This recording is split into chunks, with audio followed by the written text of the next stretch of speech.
Olá, futuras mamães. Para quem não me conhece, deixa eu me apresentar. Eu sou a doutora Sandra Medeiros, sou pediatra, sou pernambucana, estou agora no Rio Grande do Sul, vim aqui para estudar um pouquinho, aqui na cidade de Porto Alegre, fazendo residência médica em UTI pediátrica. Bom, mas como eu prometi para vocês, eu vou falar um pouquinho sobre a consulta médica pediátrica no pré-natal. O atendimento pediátrico a gestantes, ele já é preconizado há um bom tempo, né? E essa consulta ela já é recomendada desde 1984. Entre a 32ª semana de gestação, mais ou menos, é quando você deve marcar a consulta. Às vezes a gente tem algumas dificuldades em relação aos planos de saúde para marcação da consulta, mas já é um direito, tá? Então, assim, faz parte do rol da ANS essa consulta. Uma boa parte dos planos já libera, assim, não tem dificuldade nenhuma, outros não. Então é bom até você se informar no seu plano de saúde e buscar, enfim, os teus direitos, né, em relação à marcação de consulta. Tá, eu já entendi que eu tenho direito à consulta, mas e agora o que é que eu faço? O primeiro passo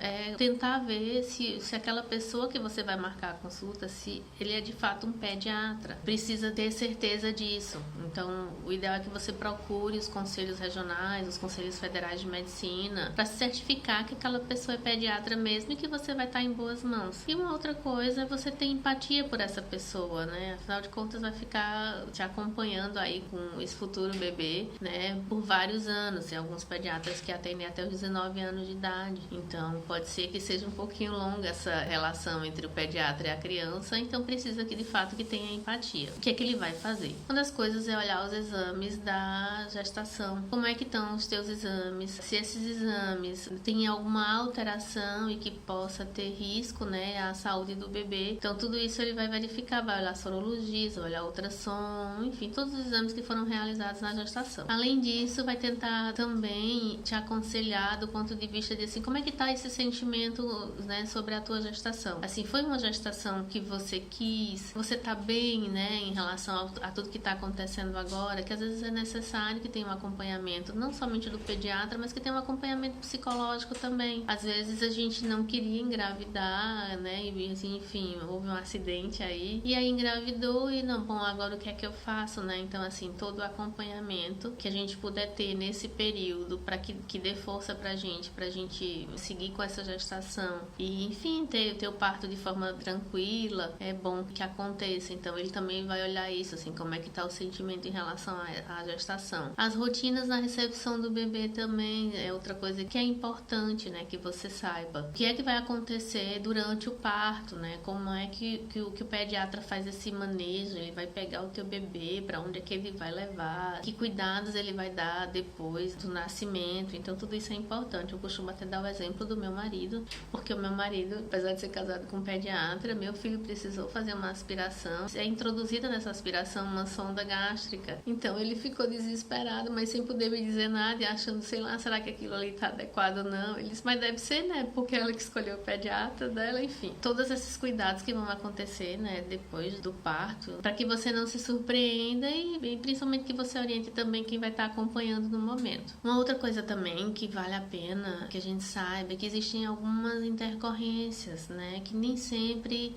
sai tudo tão bem assim. A gente se programa, a gente engravida, a gente só quer ir pra maternidade, 48 horas no máximo ficar lá e depois voltar pra casa com o nosso bebê, é tudo que a gente quer. Mas às vezes acontece que não é assim. O mundo da gente, né, é tão colorido e de repente, tem que ficar internado por muito tempo. Por exemplo, o prematuro, às vezes ele tem que ficar internado 3, 4 meses no UTI neonatal. O bebê que tem infecção, o bebê que toda a gravidez foi tranquila, mas aconteceu ali um processo infeccioso e dessa infecção o bebê precisa ficar usando antibióticos, então às vezes ele passa de 7 a 10 dias na maternidade usando antibiótico. Então tudo isso é que foge ao controle da gente, né? Às vezes ele nasce com desconforto respiratório e aí o que a gente vai fazer diante desse desconforto? Então tudo isso precisa ser orientado também. Então essa orientação ela deve vir bem antes do dia do parto. Por exemplo, o aleitamento materno, todas as dúvidas que você tem sobre o aleitamento, os cuidados que você tem que ter com a mama, em relação à higiene do bebê, como é que você vai dar banho, que sabonete você pode usar, que sabão você vai lavar a roupa do bebê, posso usar perfume, como é que eu vou limpar esse umbigo, e esse umbigo vai cair em quanto tempo? Então são várias perguntas que são até consideradas perguntas simples, mas que o ideal é que você já se prepare para elas antes mesmo de precisar disso aí. Acontece que a maioria das mães, elas não passam por essa consulta e no primeiro dia de consulta consulta do bebê, ou então no dia da alta que vai tentar tirar todas as dúvidas com o pediatra que tá lá, que não houve esse vínculo, né, entre médico e paciente, e que nem sempre essas coisas são esclarecidas. Então vale a pena que a gente tenha uma orientação bem antes, que a gente conheça o nosso pediatra antes, pra gente ter uma boa relação com ele, né. Os testes de triagem, teste do olhinho, o ideal é que seja feito logo após o nascimento. Tem o teste do pezinho, que deve ser feito até no máximo 7 dias depois. Então esse tempo que você tem que fazer para que você se organize em relação a todos esses exames de teste de triagem, as vacinas que devem ser realizadas e o período que deve ser feita essas vacinas, e até sobre primeiros socorros, por exemplo. De vez em quando a gente observa nos noticiários que algumas crianças estavam mamando e que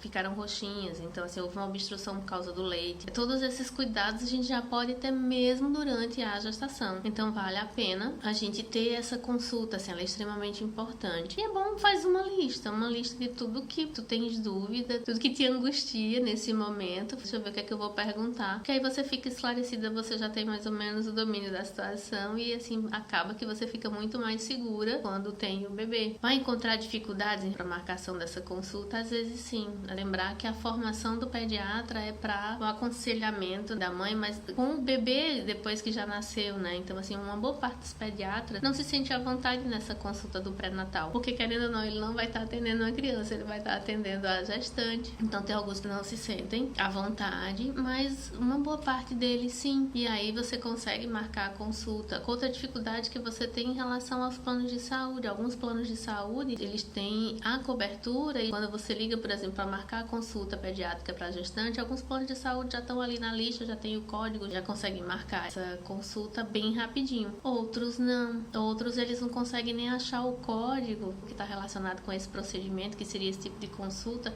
e eles não conseguem nem saber que existe. Os próprios profissionais que trabalham no plano de saúde nem sempre sabem que esse procedimento já é preconizado e que existe. Então, o que é que eu te aconselho? Assim, se você tem um plano de saúde e você não conseguiu ainda, o ideal é que você procure o pessoal da administração do plano de saúde o quanto antes para que você consiga marcar a consulta. A Rede SUS tem uma certa dificuldadezinha, que a Rede SUS não é preconizada essa consulta, mas nada que você não consiga, assim, fala com o pediatra que tem aí na tua região, na unidade básica de saúde da tua região, que provavelmente ele vai conseguir fazer essa consulta, tá? E encerro por aqui o vídeo, espero que eu tenha ajudado aí alguma de vocês e desejo uma excelente consulta pediátrica no pré-natal para todas vocês. Se dúvidas, vocês podem colocar aí abaixo do vídeo, enfim, que aí eu vou tentar esclarecer de acordo com as possibilidades e, claro, se eu não souber, eu vou procurar saber para informar para vocês. Um abraço a todas vocês.